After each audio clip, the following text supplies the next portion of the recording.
Okay, this is the eighth lesson, and today we're looking at speaking section part 3.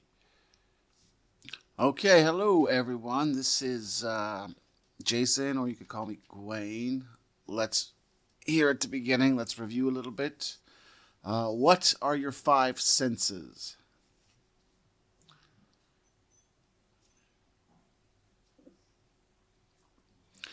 And what are your three primary emotions?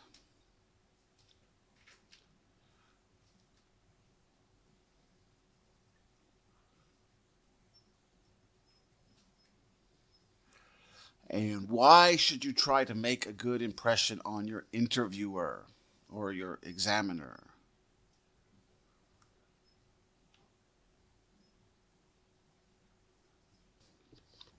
Okay, I didn't ask about interrogatives this time, but of course you should remember who, what, where, why, when, how.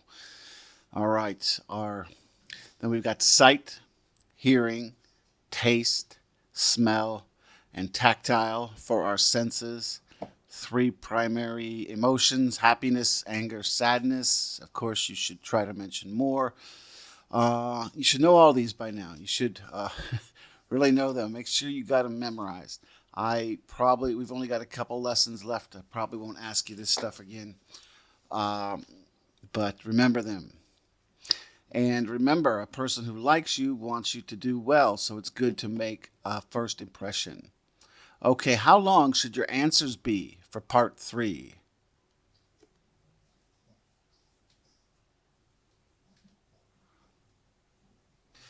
Okay, these should be a little longer than the part 1 answers. The part 1, maybe 3 to 4 solid sentences. So for part 3, try to do 5 or 6 sentences. The part 3 section should take 4 to 5 minutes of time, just like the part 1 questions, but there should be less questions. If you answer them the way I tell you, there should maybe only be 4 or 5 questions. Because your answers are longer, you should be asked fewer questions. Ideally, you should treat part 3 as what?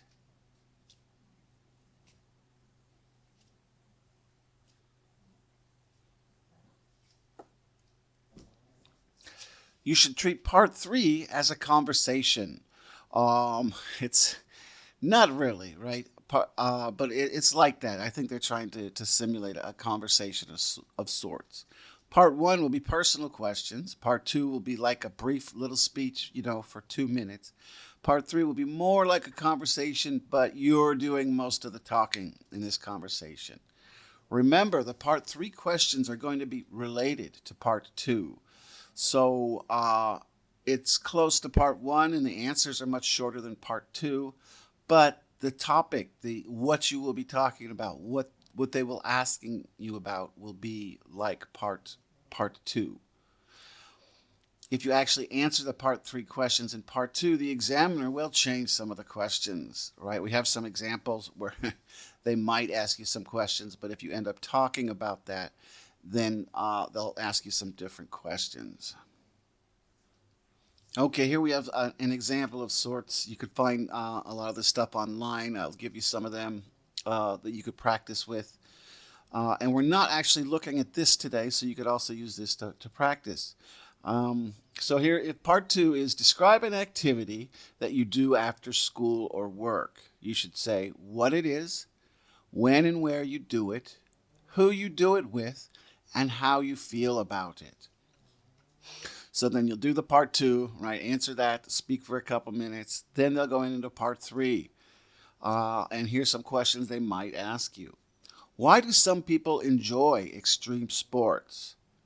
Are men more likely to do extreme sports than women? What are the most popular outdoor activities in China? What do young people usually do in groups? Right, so this is related to part 2, and you'll find that the part 3 questions are related to. They're on the same topic usually as part 2.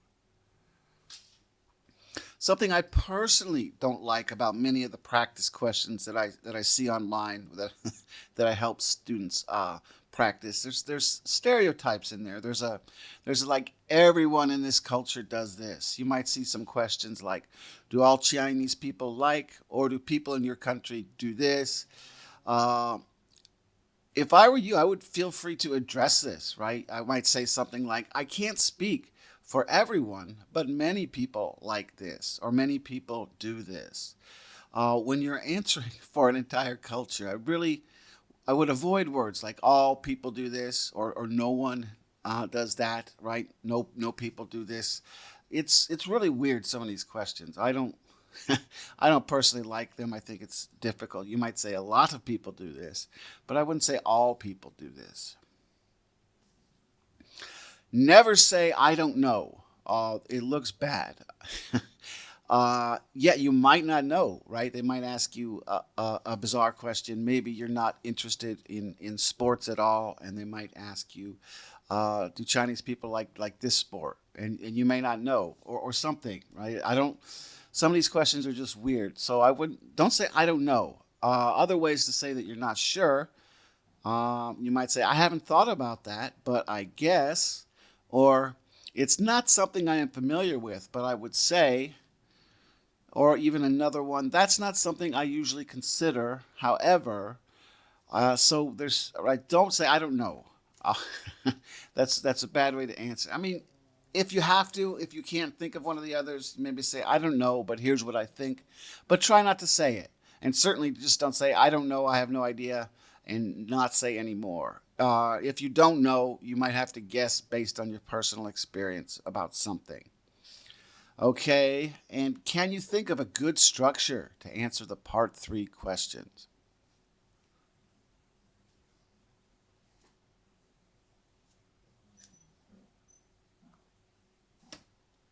There's a structure you could use for many or most of the IELTS questions. Right, they're going to ask you a question. You're going to state your opinion, or maybe if it's even a fact. I don't know, but let's just, for argument's sake, let's say you're going to state your opinion. You're going to give a reason for your opinion and then give an example. We'll look at this in greater detail when we answer some sample questions. And another question I got for you, can you answer for both sides of an argument?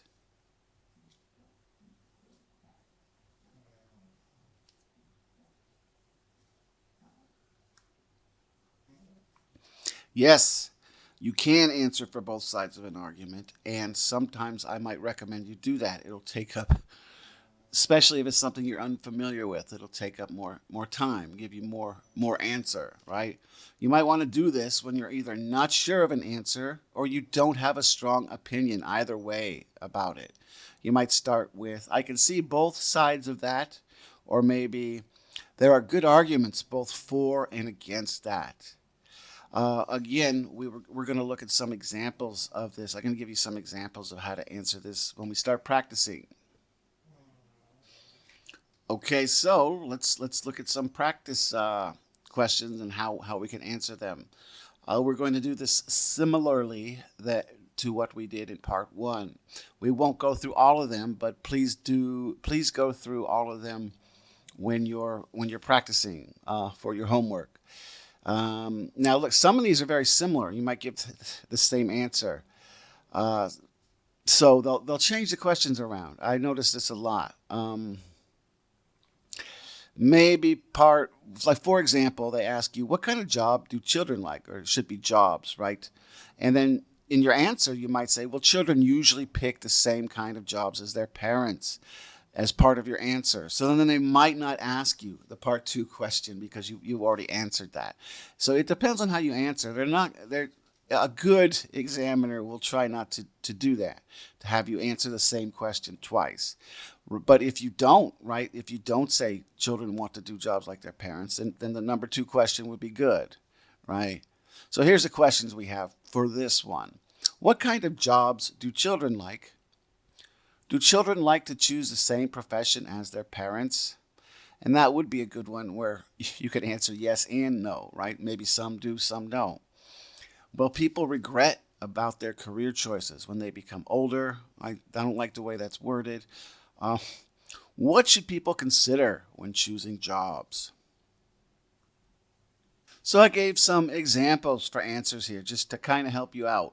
When you're practicing, you could look at the answers to the ones we did and then maybe try to formulate an answer similar to that for the ones we didn't do.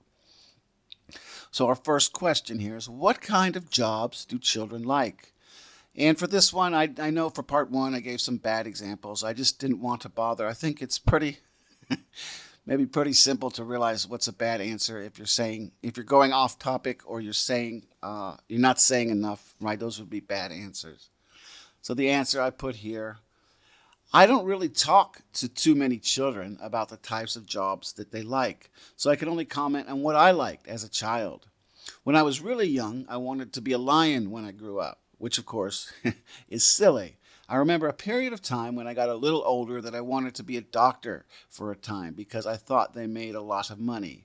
The age of the child will probably greatly influence their job preferences as well. Younger children might want to be soldiers or police officers due to watching action movies, where older children might pick more realistic jobs. I was an early teenager when I decided that I wanted to be a writer. So that's a solid answer for this one. Honestly, maybe a tiny bit too long, but that's a good solid answer. If you go really long, they'll just stop you. But it's much better that they stop you than you go short. You don't answer enough. Will people regret their career choices when they are older? So the answer we have here, it seems to me that some people might regret their career choices when they get older. I can't speak for everyone, and I know many people who do love their jobs. However, I can think of two reasons that people might end up disliking their jobs. Maybe a person didn't pick a job with his or her passion, but just picked a job to make a lot of money. They might do well, but they may not like the long hours, or they may not feel like they are contributing anything to society, or they do not enjoy what they do. Another reason a person may regret his or her job choices is if he or she does pick a job for reasons of passion. Maybe the person will feel fulfilled, but later might regret not making as much money, right?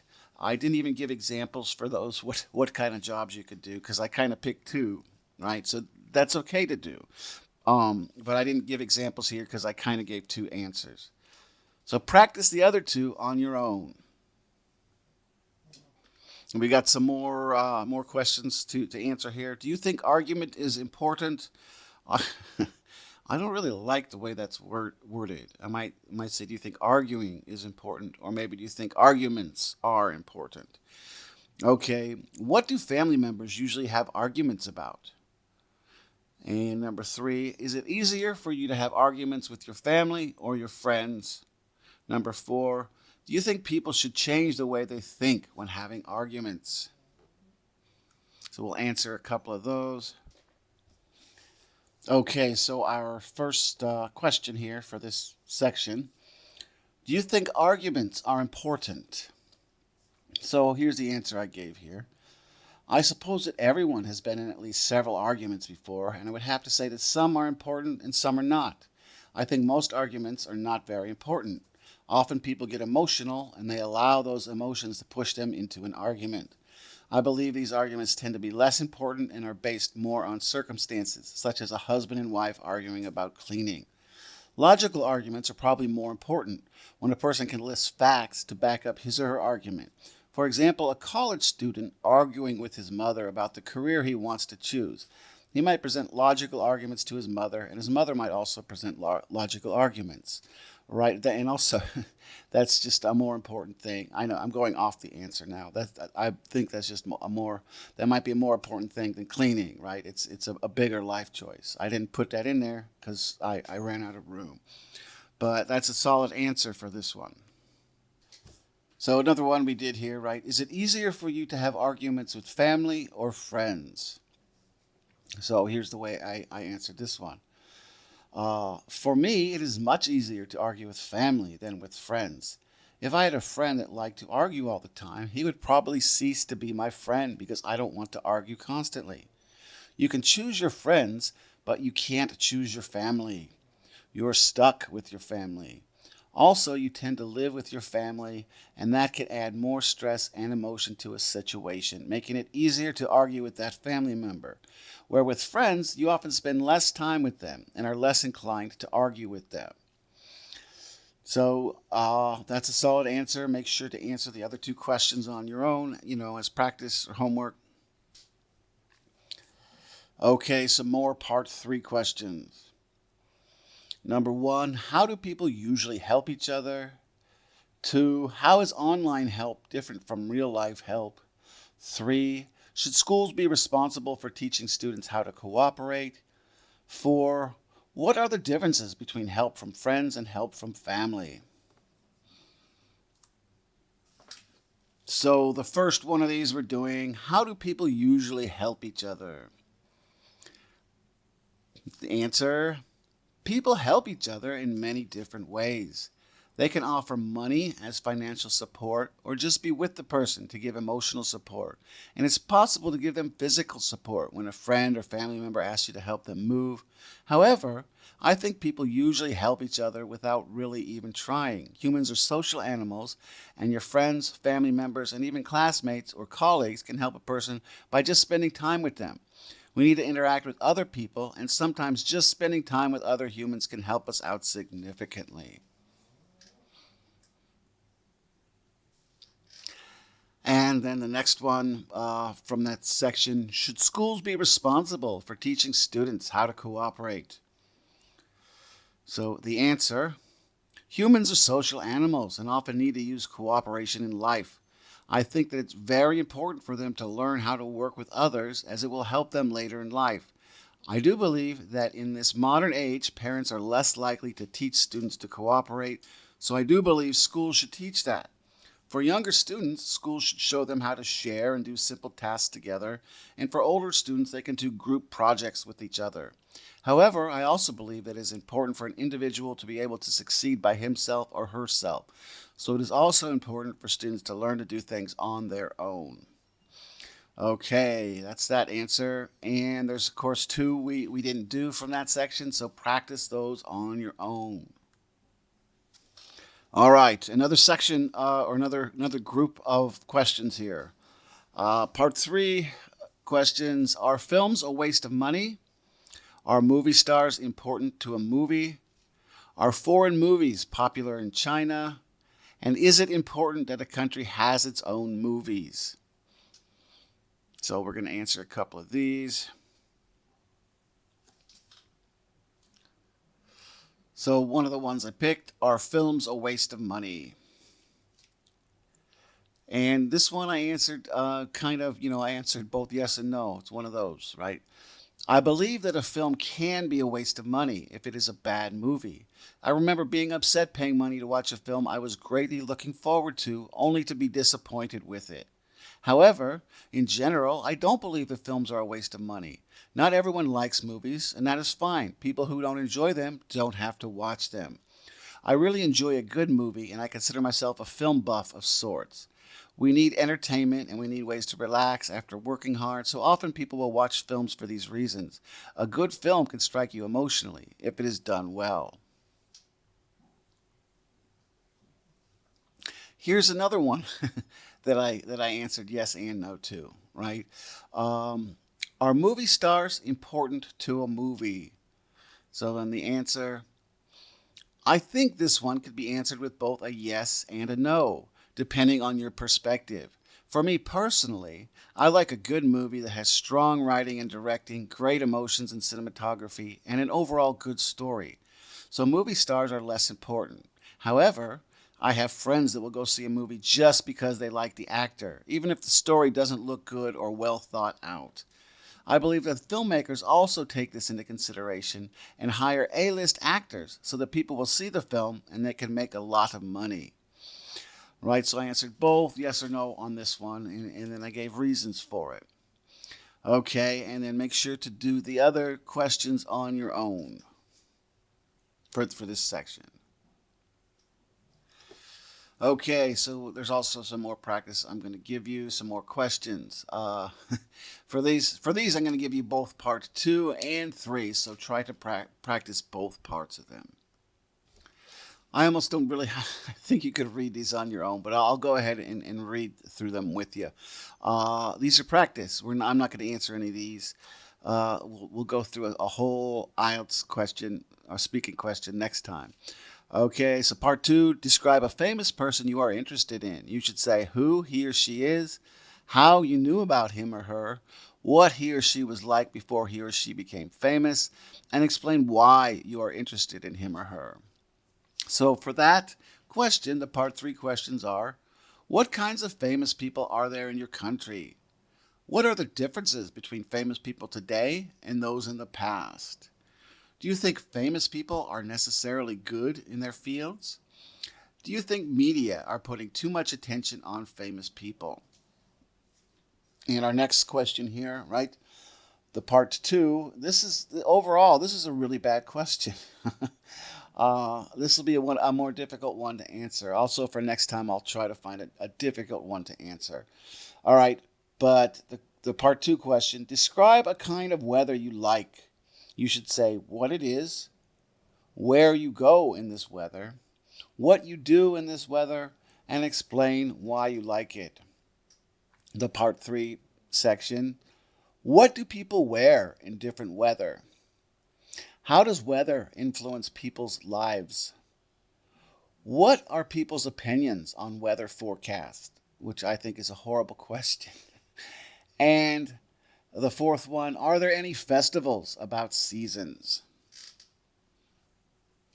So you can do these on your own. Practice them, look at them, giving you stuff to do on your own between these classes. Okay, so let's review what we talked about today. Make sure you practice, practice, practice. I don't think we really said that, but I always say that. Make your answers 5 to 6 sentences. The whole section should take 4 to 5 minutes. Treat it as a conversation. That might also make you a little more comfortable in answering the questions.